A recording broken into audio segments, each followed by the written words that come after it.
கொஞ்சம் வேகணும்.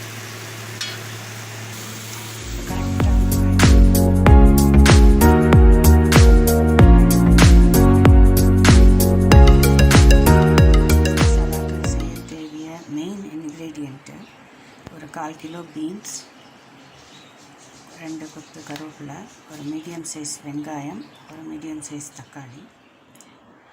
இது மசாலாத்தூள், தேவையான மசாலாத்தூள் வெறும் மஞ்சள் தூள் 1/4 ஸ்பூன், 1 டீஸ்பூன் மிளகாய்த்தூள், 1/2 டீஸ்பூன் தனியா பவுடர். இது இந்த மசாலாவுக்கு தேவையானதை போட்டுடணும். அப்புறம் உப்பு போடணும். இப்போ தாளித்து இந்த மசாலாவை நம்ம சைட் டிஷ்ஷாகவும் யூஸ் பண்ணிக்கலாம். இல்லை மெயின் டிஷ் லைக் சாதத்துக்கு இந்த பீன்ஸ் மசாலாவை போட்டு சாப்பிட்லாம். ரொம்ப டேஸ்ட்டாக இருக்கும். கண்டிப்பாக ஒரு தடவை இதை ட்ரை பண்ணுங்கள். இப்போ எப்படி செய்கிறதுன்னு பார்க்கலாம். இப்போ தாளிக்க ஒரு கடாய் எடுத்துக்கோங்க. கொஞ்சம் கூடவே எண்ணெய் ஊற்றிக்கோங்க. ஏன்னா இந்த மசாலா நம்ம ரைஸ்லேயும் போட்டு சாப்பிட போகிறோம். எண்ணெய் காஞ்சதும் வடகம், சீரகம் முதல்ல போடுங்க. நல்லா பொரிஞ்சு வரும்போது வாசம் வரும். மீடியம் ஃப்ளேமில் வச்சுட்டு காடுங்க.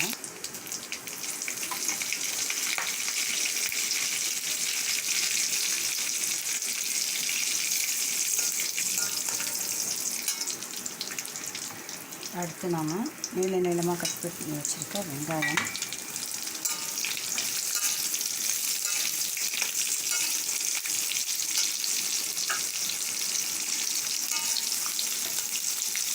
ரொம்ப வதங்க வேண்டாம். கொஞ்சம் சாஃப்டாக வெங்காயம் சாஃப்டானோடனே தக்காளி போடலாம்.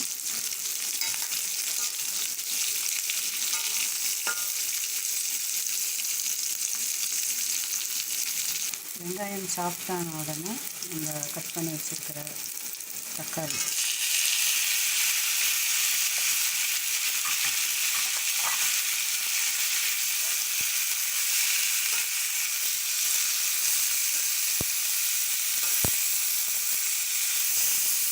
கொஞ்சம் வதங்கினா போதும். ஏன்னா இப்போ நம்ம பீன்ஸோடு வேக வைக்க போகிறோம். சாஃப்டாகிடும். இப்போ பீன்ஸ் போட்டுக்கலாம். பொடியாக கட் பண்ணக்கூடாது. ஏன்னா ரைஸில் போடுறதோ சைட் டிஷ்க்கோ இந்த சைஸ்க்கு இருந்தால் தான் நல்லா வெந்த டேஸ்ட்டாக இருக்கும். எடுத்து சாப்பிட்ற மாதிரி. இது கொஞ்சம் வேகணும்.